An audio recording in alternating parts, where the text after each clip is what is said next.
చాలా ఈజీగా ఇంట్లోనే జ్యూసీ గులాబ్ జామున్స్ ఎలా ప్రిపేర్ చేసుకోవాలో చూసేద్దాం. ఇక్కడ నేను ఒక కప్పు గులాబ్ జామున్ పౌడర్‌ని అయితే తీసుకుంటున్నాను. ఇందులోకి బాగా కాచి చల్లార్చిన పాలను మీగడతో సహా వేసుకుంటూ ఇలా వేళ్ళ పైన పిండినైతే బాగా కలుపుకోవాలి.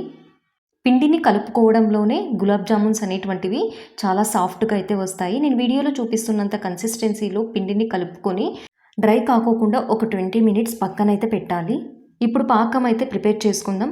ఒక కప్పు పిండికి 1.5 కప్పు షుగర్, అదేవిధంగా 2 కప్పు వాటర్ వేసి కొద్దిగా యాలచి పొడి యాడ్ చేసి పాకం అయితే ప్రిపేర్ చేసుకోవాలి.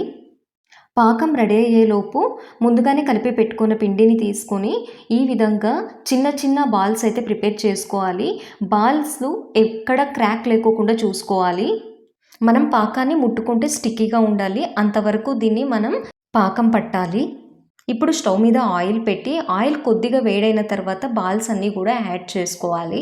బాల్స్ అన్నీ కూడా గోల్డెన్ బ్రౌన్ కలర్లోకి వచ్చేంత వరకు ఫ్రై చేసుకొని వేడిగా ఉన్న పాకంలోనికి మనం ఈ బాల్స్ని యాడ్ చేయాలి.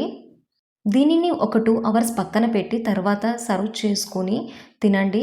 చాలా అంటే చాలా జ్యూసీగా వస్తాయి. మీరు కూడా ఒకసారి ట్రై చేసి కమెంట్లో అయితే చెప్పండి.